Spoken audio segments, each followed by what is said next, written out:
আসসালামু আলাইকুম জসু ভাই, আমি মোহাম্মদ সানি। দেশের বাড়ি গাইবান্ধা জেলা, বর্তমানে ঢাকার নারায়ণগঞ্জের গার্মেন্টসের অপারেটর হিসেবে কর্মরত আছি। এটা আমার 6 নম্বর ঘটনা। আজ যে ঘটনাটা শেয়ার করতে চলেছি, এই ঘটনাটা আমার শ্বশুর বাড়িতে ঘটেছিল। আর আমার শ্বশুর বাড়ি জামালপুর জেলার ইসলামপুর থানার কোনো একটি চরের ঘটনা। সেবার আমি আমার স্ত্রীকে আনার জন্য শ্বশুর বাড়িতে গিয়েছিলাম, আর তখন আমার সাথে এক ভয়ঙ্কর ঘটনা ঘটে যায়। আর ঘটনাটি ঘটেছিল আজ থেকে প্রায় 5 থেকে 6 বছর আগে। জসু ভাই, ঘটনায় কোনো ভুল ত্রুটি হলে ক্ষমা সুন্দর দৃষ্টিতে দেখবেন। আমি আমার মতো করে বলছি, আমি আমার ভাষায় ঘটনাটি লিখছি। বেশি কথা না বলে চলুন ঘটনায় চলে যাই। আমি বাড়ি থেকে বের হওয়ার সময় সালাম পাগলা দাদার সাথে দেখা হয়ে গেল। দাদার ঘরে গেলাম আর দাদাকে বললাম, দাদা, আমি তোমার গিন্নিকে আনার জন্য জামালপুর যাচ্ছি, আমার জন্য দোয়া করো, আমরা দুজন যেন ভালোভাবে বাড়িতে ফিরতে পারি।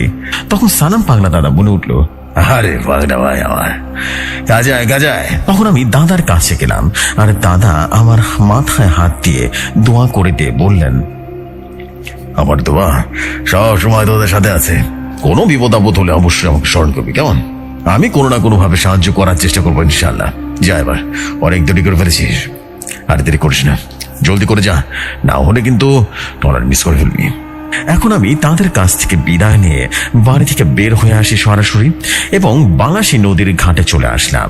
আর ঘাটে গিয়ে দেখতে পেলাম সেখানে কোনো নৌকা নেই।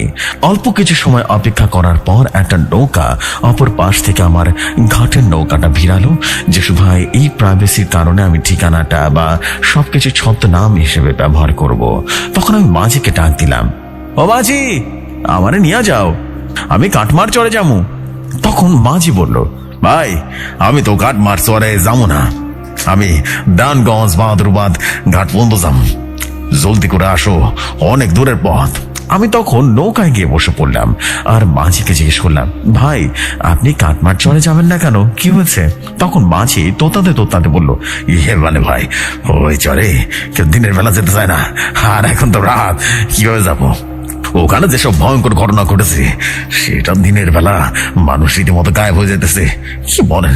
সেখানে আমি আপনাকে রাতে নিয়ে যেতে বলতেছেন, সম্ভব না। না ভাই, আমি কিছুতেই যাবো না, আপনাকে দিয়ানগঞ্জ বন্দর নেমে দিয়ে যাবো, তখন আপনি যেখানে করে সেখানে চলে যান। তখন আমি বললাম, আচ্ছা ভাই, ঠিক আছে। প্রায় 3 ঘন্টা নৌকায় বসে থাকার পর নৌকা যখন ঘাটে ফিরল, ঠিক তখন চারিপাশে আধার নেমে এসেছে। আমি মাঝিকে ভাড়া দিয়ে নৌকা থেকে নেমে পড়লাম আর নদীর পাশে রাস্তা ধরে হাঁটা শুরু করলাম। চাঁদনি রাত, জ্যোৎস্নার আলোয় সবকিছুই যেন পরিষ্কার দেখা যাচ্ছে। তখন আমি গান গাইছি আর হেঁটে চলেছি। এভাবে প্রায় 10টা মিনিট হাঁটার পর আমার মনে হলো কে যেন আমার পিছে পিছে হেঁটে আসছে। আমি পেছনে তাকিয়ে দেখলাম কেউ নেই সেখানে। আমি আবারও হাঁটা শুরু করলাম। এবার রাস্তার দুপাশে গাছে কিছু একটা লাফালাফি করছে। এবার এই গাছটা ওপারে, ওই গাছটা এইভাবে লাফিয়ে লাফিয়ে আমার পেছনে পেছনে আসছে। এবার আমার ভয় যেন আরো বেশি হওয়া শুরু করলো। তখন আমি ভয় না পেয়ে সাহস সঞ্চয় করে বা সাহস না হারিয়ে আবারও হাঁটা শুরু করলাম। এমন সময় মনে হলো আমার কাঁধে কেমন যেন একটা গরম নিঃশ্বাস অনুভূত হতে লাগলো। তখন আমি সাথে সাথে ঝড়ের গতিতে পেছনে তাকালাম। এই কি, পেছনে তাকানোর পর লক্ষ্য করলাম কেউ নেই সেখানে। তখন আমি যেই না সামনের দিকে ঘুরলাম, আর যেটা দেখতে পেলাম সেটা দেখার জন্য মোটেই প্রস্তুত ছিলাম না। আমি দেখতে পেলাম মাঝি দাঁড়িয়ে আছে নৌকার মাঝি। তখন আমি বললাম, মাঝি ভাই, আপনি এখানে? তখন মাঝি ভাই ভারী কণ্ঠে বলল, আসলে আমার বাড়ি তো কাটমার চরে, আসলে আমি তোমার জন্য তোমার সাথে মজা করছিলাম। তখন আমি বললাম, ও আচ্ছা আচ্ছা আচ্ছা, তাহলে তো ভালোই হলো, আমি তো আর রাস্তা চিনি না, একসাথে যাওয়া যাবে, আপনি আগেই যান, আমি পেছনে পেছনে আসছি। মাঝি আগে আর আমি পেছনে পেছনে যাচ্ছি। এমন করে অনেকটা সময় হাঁটার পর হঠাৎ করে আকাশের যেন বিদ্যুৎটা চমকে উঠল। বিদ্যুৎ চমকানোর আলোতে আমি যেটা দেখতে পেলাম সেটা দেখে আমি যেন হতভম্ব হয়ে গেলাম। সেখানেই যেন দাঁড়িয়ে পড়লাম। আমি দেখতে পেলাম মাঝি হাওয়ার মাঝে ভেসে ভেসে সামনের দিকে এগিয়ে যাচ্ছে। তখন আমি রাগী কণ্ঠে চিৎকার করে বললাম, এই শয়তান, দাঁড়া, কে তুই? তুই তো মাঝি না, তুই বল কে তুই? তখন শয়তানটা ধীরে ধীরে আমার দিকে ঘুরে দাঁড়ালো আর ভয়ঙ্কর এক দানবীয় রূপ নিল।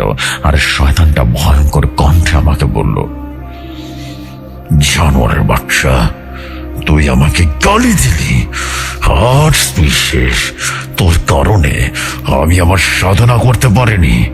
এবার তোদেরকে আমি আমার প্রভুর নামে বলি দিব এবং আমার অর্পণার সাধনা পূরণ করব। এই বলে সে একটা অট্ট হাসি দিয়ে রীতিমতো ফেটে পড়ল। আর এইভাবে হেসে সাথে সাথে আমার গলাটা যেন চেপে ধরলো। তখন আমার নিঃশ্বাস যেন বন্ধ হওয়ার উপক্রম হলো। আমি যেন কিছুতেই শ্বাস নিতে পারছি না, আমার নিঃশ্বাস নিতে অনেক কষ্ট হচ্ছে। তখন আমি শয়তানটাকে বুকে একটা লাথি মারলাম আর শয়তানের বাচ্চা ছিটকে যেন মাটিতে পড়লো। এবার শয়তানটা মাটি থেকে উঠে ভয়ঙ্কর কণ্ঠে বলল, কিরে জানোয়ার বাচ্চা, তোর এত বড় সাহস, আমাকে লাথি মারিস? আজ তোকে আমি মেরেই ফেলবো। এই বলে শয়তানটা আমাকে জোরে একটা থাপ্পড় মারলো। শয়তানটা আমাকে এত জোরে থাপ্পড় মারলো যে আমি 10 থেকে 15 হাত রীতিমতো ছিটকে পড়লাম আর একটা গাছের সাথে বাড়ি খেয়ে মাটিতে পড়ে গেলাম। সাথে সাথে অজ্ঞান হয়ে গেলাম। এরপর আমার আর কিছুই মনে নেই। আমার যখন হুঁশ ফিরল তখন আমি দেখতে পেলাম আমি এক অন্ধকারে শুয়ে আছি আর ভয়ঙ্কর কণ্ঠের মঞ্চ পড়ার শব্দ যেন পেতে লাগলাম। তখন মাটি থেকে উঠে বসে পড়লাম আর সামনে তাকিয়ে যেটা দেখতে পেলাম সেটা দেখে আমি যেন হতভম্ব হয়ে গেলাম। এখানে শুধু আমি একা না, আমার মতো আরো অনেকে আছে সেখানে, এবং শয়তানটা আগুন রীতিমতো জ্বালিয়ে ফেলছে। ভয়াবহ এক অবস্থা। এবার শয়তানটা ভয়ঙ্কর এক কণ্ঠে অট্ট একটা হাসি দিল আর বলে উঠল, আর মাত্র একটা অমাবস্যার রাত, এরপর আমি দুনিয়ার রাজত্ব কায়েম করব। সমস্ত আদম জাতিকে উপরে আমার গোলাম বানিয়ে দেব, প্রত্যেকটা আদম জাতিকে। এই বলে আবার একটা অট্ট হাসি দিল আর শয়তানটা বলল, এই যে আদম সন্তানকে ধরে নিয়ে এসেছে, ওকে আগে বেহুশ বানিয়ে রাখি। আগামী 2 দিন পর কৈশাখ অমাবস্যা, সেদিন আমি সব আদম জাতিকে আমি আমার প্রভুর নামে বলে দিব। এই বলে শয়তানটা আগুনের ভেতরে হাত ঢুকিয়ে দিল আর আগুনের ভেতর থেকে একটা হাড় বের করে আমার দিকে আসতে রাখলো। তখন আমি কোনো কিছুই যেন চিন্তা না করে আল্লাহ তাআলার নাম যেন স্মরণ করলাম আর মনে মনে আমার সালাম পাগলা দাদাকে ডাকতে লাগলাম আর মনে মনে বললাম, দাদা তুমি কোথায়? আমার বড় ভীষণ বিপদে পড়ে গেছি, তুমি আমার এই শয়তানের হাত থেকে রক্ষা করো।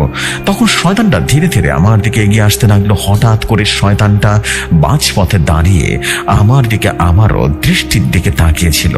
আমার দিকে তাকিয়ে বিভৎস এক দৃষ্টিতে তাকিয়ে বলে উঠল, পুরান পাকুতে ভাত পায় না, নতুন পাগল আসছে।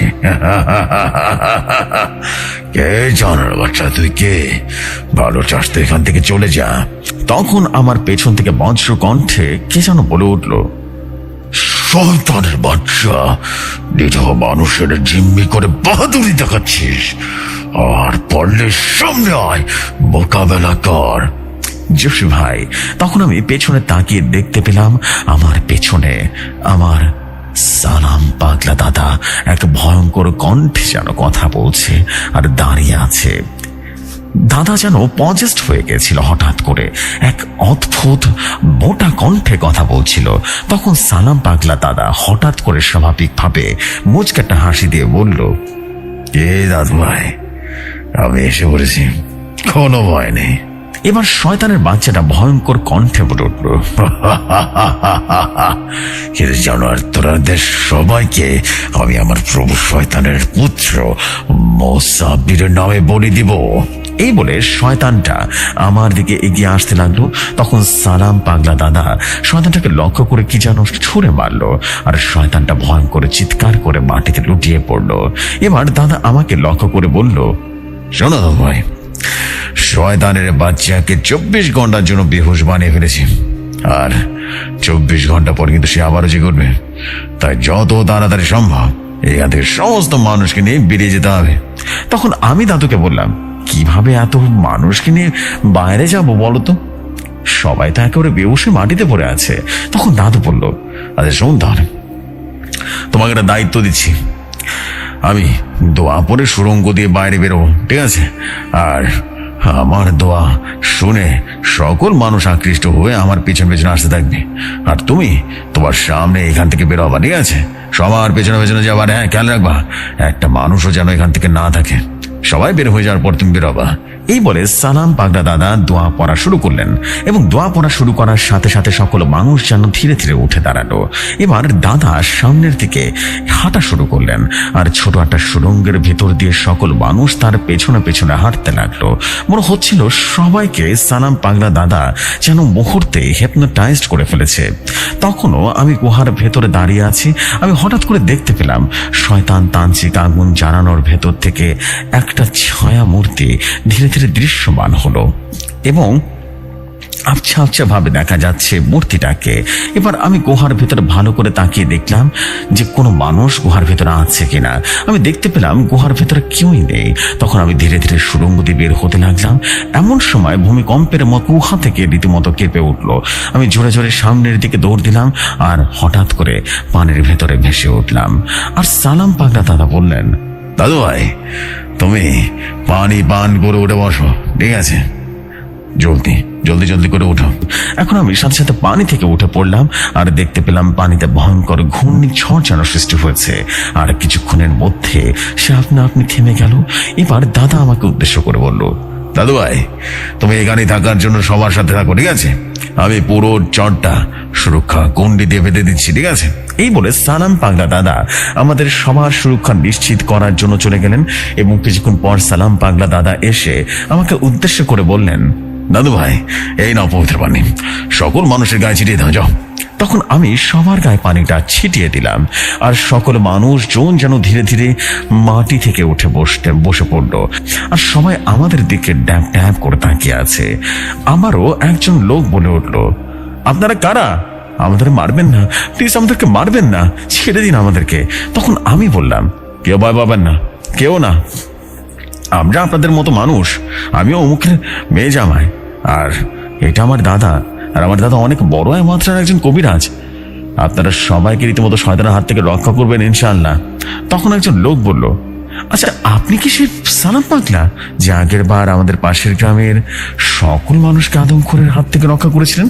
তখন সালাম পাগলা দাদা বললেন, হ্যাঁ আমি সে সালাম পাগলা। শুনেন সবাইকে বলছি, আমি চর এলাকা সুরক্ষিত গণ্ডিতে বেঁধে দিয়েছি, মাটি কেটে গণ্ডি বেঁধে দিয়েছি, ঠিক আছে? কেউ গণ্ডির বাইরে যাবেন না। এই সুরক্ষা গণ্ডির বাইরে যাওয়া কোনো মানে নেই, সাক্ষাৎ মৃত্যুদূত হাজির হয়ে যাবে তাহলে। তাই সবাই এই বিষয়টা মাথায় রাখবেন, কেমন? এখন আপনারা যার যার বাসায় চলে যান, আর হ্যাঁ কাল সূর্য ওঠার পর গ্রামবাসীকে এক হয়ে আমার সাথে দেখা করবে, ঠিক আছে? আসলে আমি এখন কিছুই বুঝতে পারিনি এইখানে এসব কি করছে, তাই অবশ্যই সবাই আমার সাথে দেখা করবেন। আমরা অনেকের জানা আছে শোনা আছে। এখন আপনারা চলে যান, সবাই যান। জিফরি ভাই সবাই যার যার মতো করে চলে গেল। তখন সালাম পাগলা দাদা আমাকে উদ্দেশ্য করে বললেন, দাদু ভাই চলে যাও, বা শ্বশুর বাড়িতে যাও, আমি এখন ধ্যানে বসবো, সবার সাথে তুমিও আসবা কাল সকালে।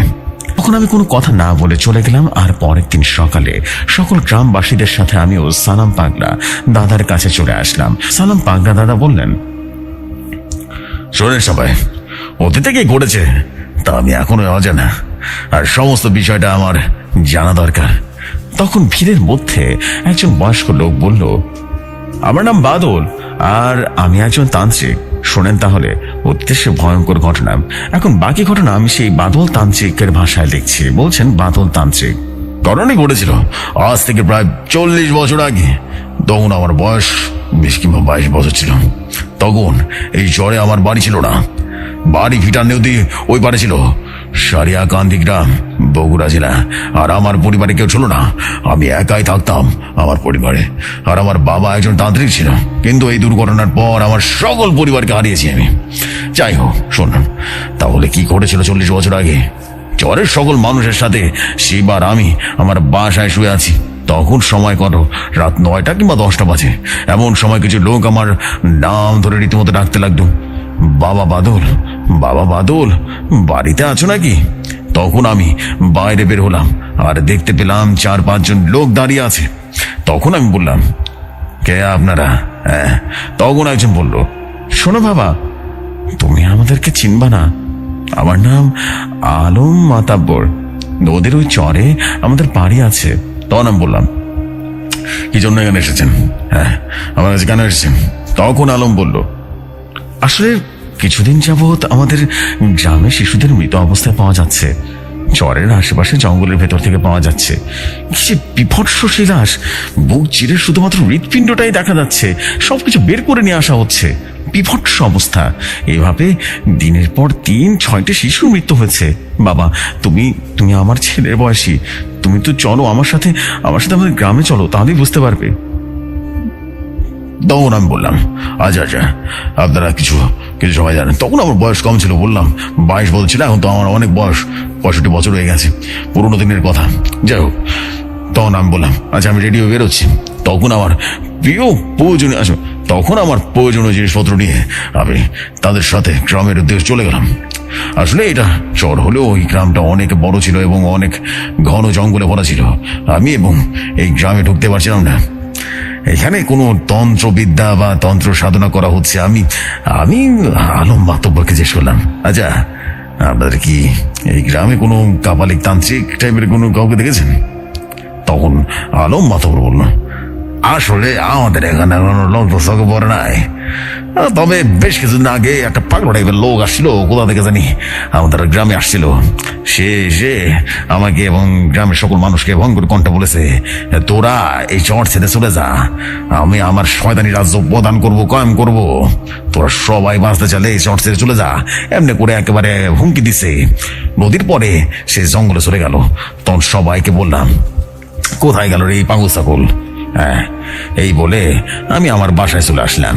তখন আমি বললাম, আচ্ছা আলম মশাই, ঠিক আছে, আপনারা এখন বাড়িতে চলে যান, আমি জঙ্গলের দিকটা একটু ঘুরে আসি। এই বললাম, জঙ্গলের ভিতর দিকে রীতিমতো হাঁটতে লাগলাম।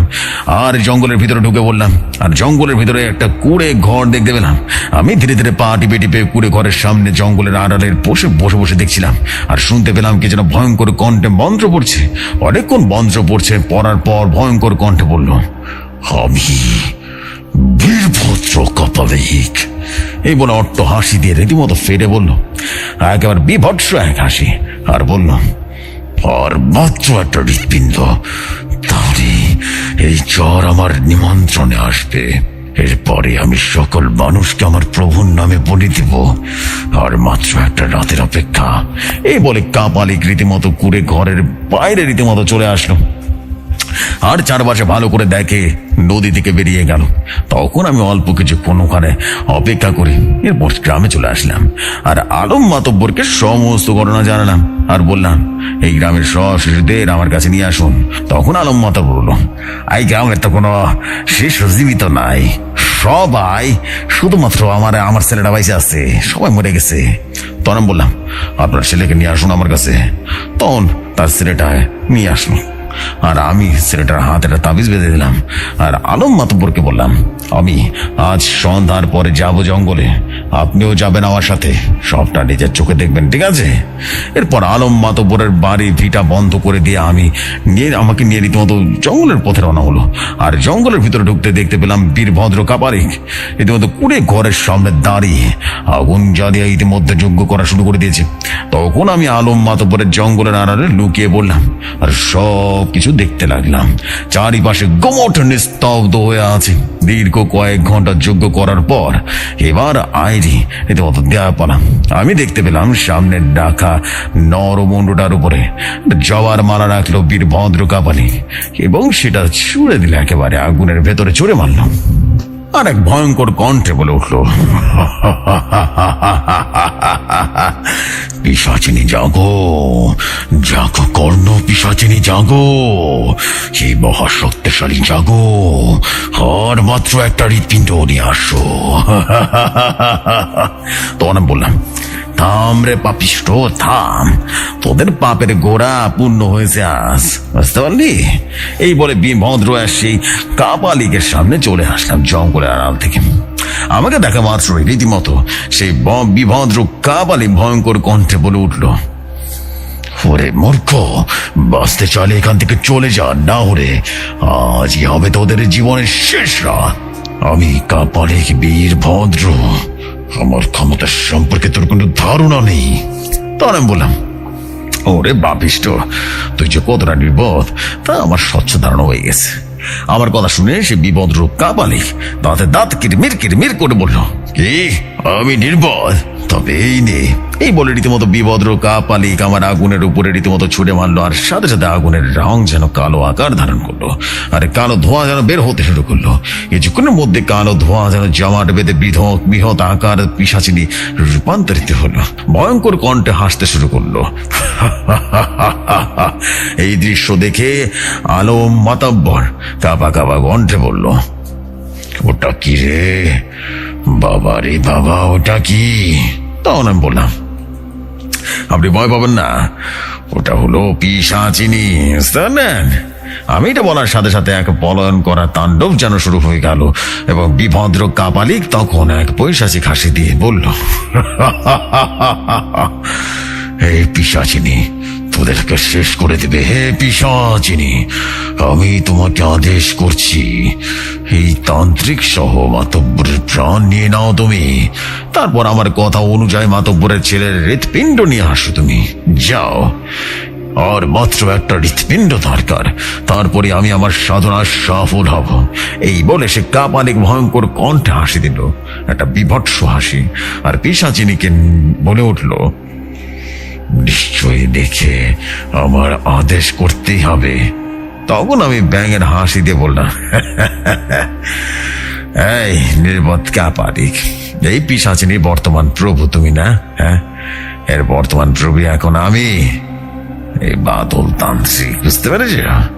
এমন কথা শুনে কাপালিকে তান্ত্রিক একবার দুইবার চেষ্টা করলো, কিন্তু পিশাচিনী তার কথায় কোনো কথাই যেন শুনছে না। তখন কাপালিক বলল, এটা কিভাবে সম্ভব হলো? আমি তো অনেক সাবধানে পিশাচিনীর যজ্ঞ করেছি, তাহলে কিভাবে সম্ভব হলো এটা?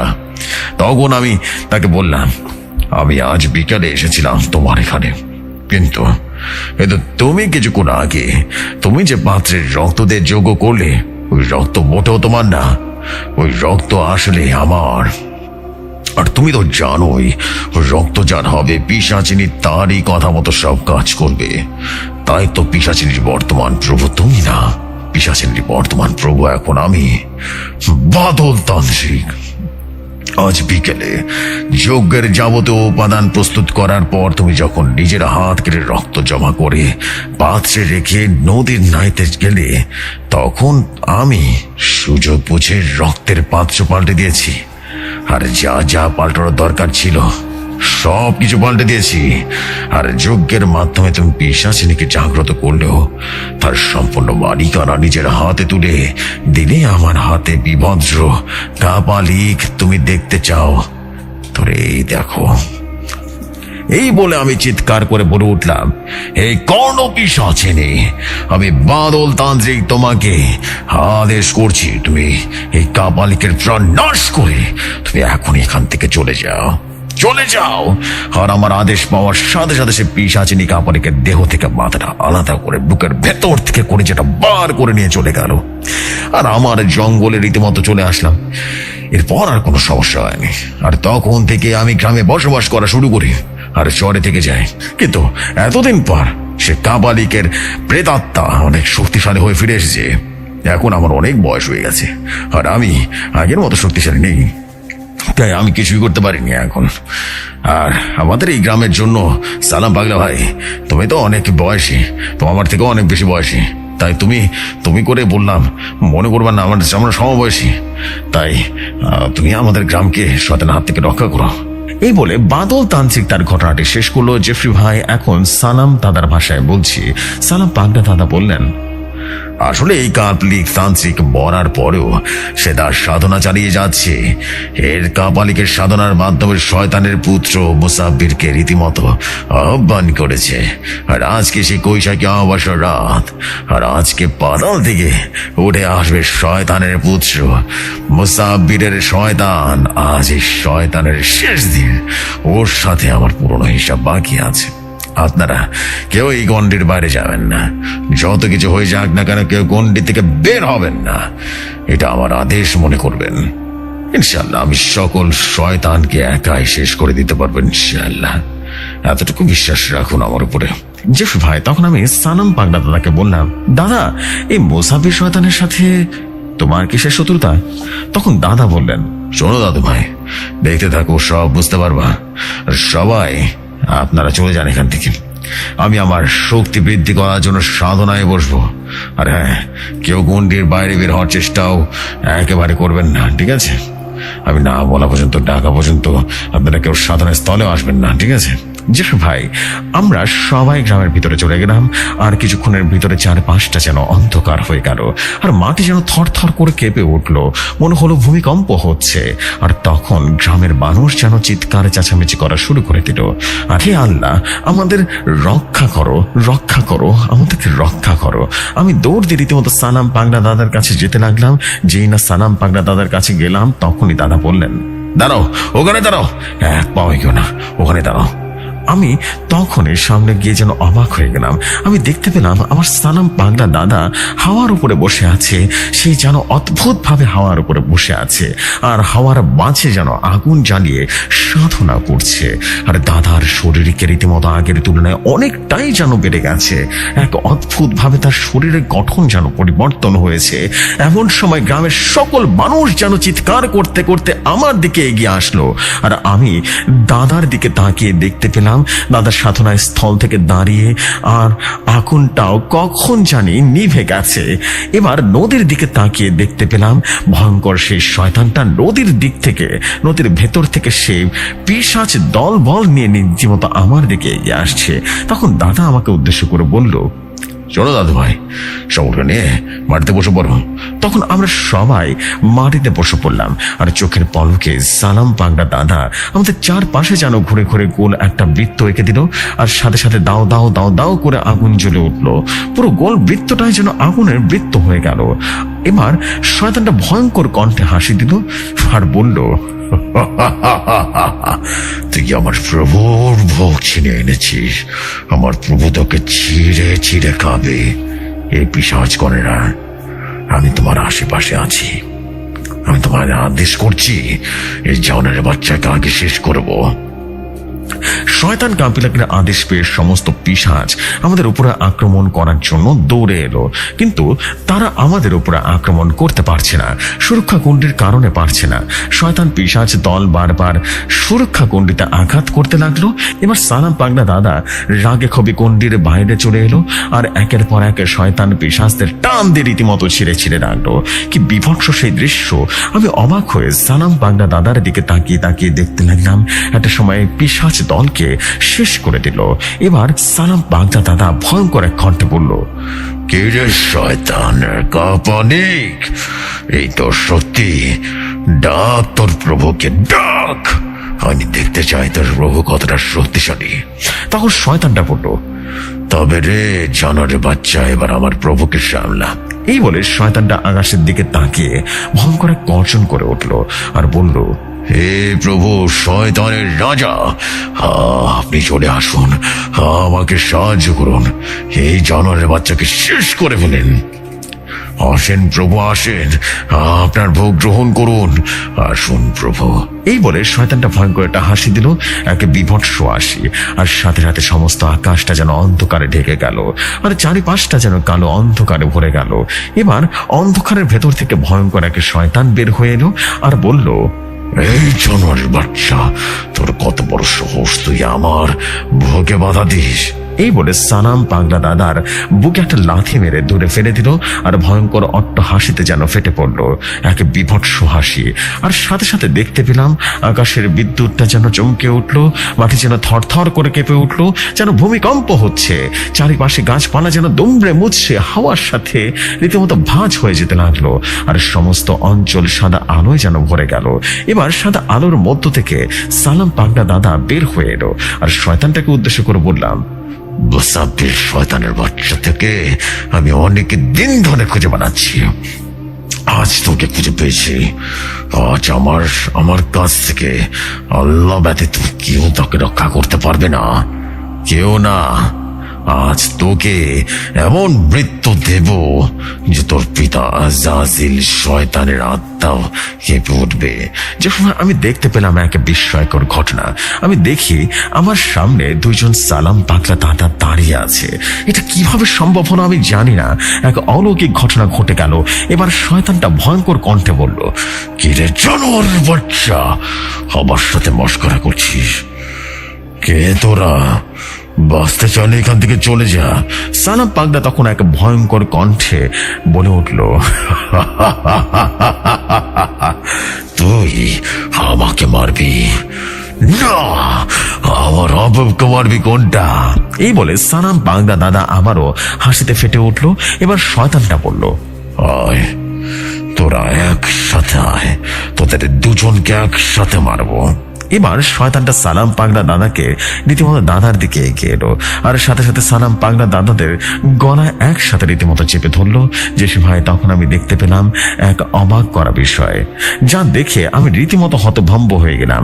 আমি দেখতে পেলাম শয়তানটা সালাম পাগলা দাদাদের গলা চেপে ধরার সাথে সাথে তারা দুজনে বালু কণার মতো মাটিতে চেপে ধরে পড়লো, আর সাথে সাথে অদৃশ্য এক হাসি দেওয়া শুরু করলো, এক বিভৎস হাসি, এবং কান্না ভরা কণ্ঠে বলে উঠল, জানোয়ারের বাচ্চা, মনে আছে সেদিনের কথা যেদিন তুই আমার চোখের সামনে আমার বড় ভাই তার নিয়মকে তুই অনুসারী বানিয়ে আমার বাবা মাকে হত্যা করেছিলিস?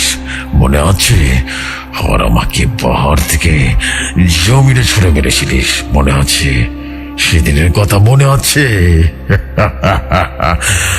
আজ থেকে আমি এমন মৃত্যু দিব কোন জিন জাতি আন্ডার সৃষ্টি মানব জাতি এমন মৃত্যু আগে কখনো দেখেনি। আজ থেকে আমি দুনিয়ায় থাকতে জাহান্নামের জ্বালা বুঝিয়ে দেবো রে, বুঝিয়ে দেব। তখন শয়তানের বাচ্চাগুলো যেন ভয় পেয়ে গেল, আর কাঁপা কাঁপা কণ্ঠে বলল, কে তুই? আমার সামনে আয়। শয়তানের বাচ্চাটা এই কথা বলার সাথে সাথে মাটি আবারও যেন থর থর থর থর করে কেঁপে উঠলো, আর আমি দেখতে পেলাম মাটির নিচ থেকে ভয়ঙ্কর এক দানব যেন উঠে এলো। জেফ্রি ভাই, কি সে দানবীয় ভয়ঙ্কর রূপ! শরীরটা বিশাল আকার হয়ে গেল, এবং পুরো শরীর যেন দাও দাও দাও দাও করে আগুন জ্বলছিল, আর শরীর থেকে আগুন ছড়ে ছড়ে মাটিতে পড়ছিল। এবার শয়তানটা ভয়ঙ্কর দানবের রূপ নিল, আর কাঁপা কাঁপা কণ্ঠে বলল, কে তুই? তোর পরিচয় দে আমাকে। তখন দানবটা এক ভয়ঙ্কর কণ্ঠে বলল, আমি কে? আমি তোদের মতো শয়তানের জাম, আমি জালালউদ্দিন শামশের খান। এই বলে শমশের দানব তার গলা এক হাতে চেপে ধরলো, এবং অন্য হাত দিয়ে কাপালেকের গলার টান দিয়ে রীতিমতো ছিঁড়ে আলাদা করে মাটিতে ফেলে দিল, আর শয়তানের বাচ্চাটাকে একের পর এক আছাড় মারতে লাগলো, এবং শয়তান তার মাথা ও শরীর দিয়ে রীতিমতো গল গল করে রক্ত পড়তে লাগলো।